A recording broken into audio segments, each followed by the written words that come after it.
الحمد لله نحمده ونستعينه ونستغفره ونؤمن به ونتوكل عليه ونعوذ بالله من شرور أنفسنا ومن سيئات أعمالنا من يهده الله فلا مضل له ومن يضلله فلا هادي له ونشهد أن لا إله إلا الله وحده لا شريك له ونشهد أن سيدنا وسندنا ونبينا ومولانا محمدا عبده ورسوله أرسله بالحق بشيرا ونذيرا وداعيا إلى الله بإذنه وسراجا منيرا وصلى الله تعالى على خير خلقه محمد وعلى آله وأصحابه وبارك وسلم تسليما كثيرا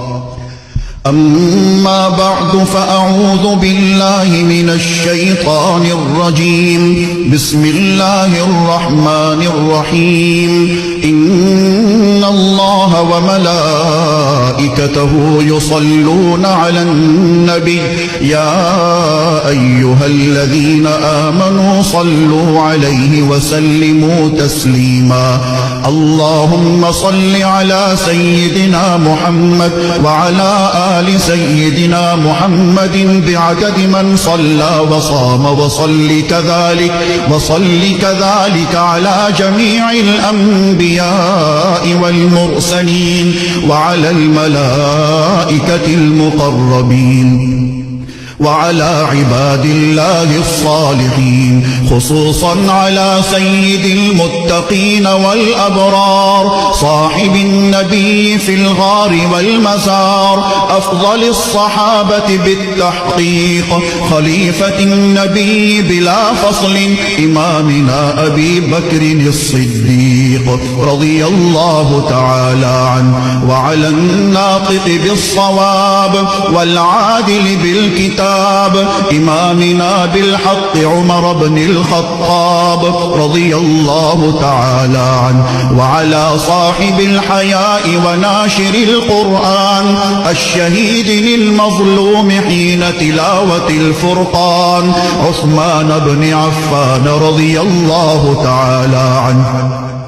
وعلى صاحب السيف والقضاء وناشر العلم والهدى أسد الله الغالب إمامنا علي بن أبي طالب رضي الله تعالى عنه وعلى السيدين السندين السعيدين الشهيدين أبي محمد الحسن وأبي عبد الله الحسين رضي الله تعالى عنهما وعلى سيدات الطاهرات بنات النبي المصطفى وأهل بيته المطهرة رضي الله تعالى عنهن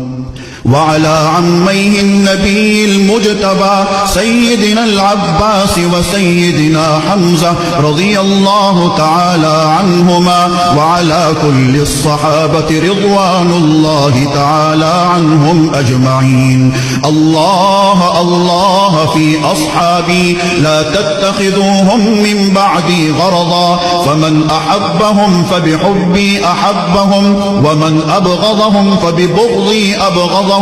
وخير أمتي قرني ثم الذين يلونهم ثم الذين يلونهم تعادلوا عباد الله رحمكم الله إن الله يأمر بالعدل والإحسان وإيتاء ذي القربى وينهى عن الفحشاء والمنكر والبغي يعظكم لعلكم تذكرون اذكروا الله العلي العظيم الكريم يذكركم وادعوه يستجب لكم ولذكر الله تعالى أعلى وأولى وأعز وأجل وأتم وأهم وأعظم وأكبر والله يعلم ما تصنعون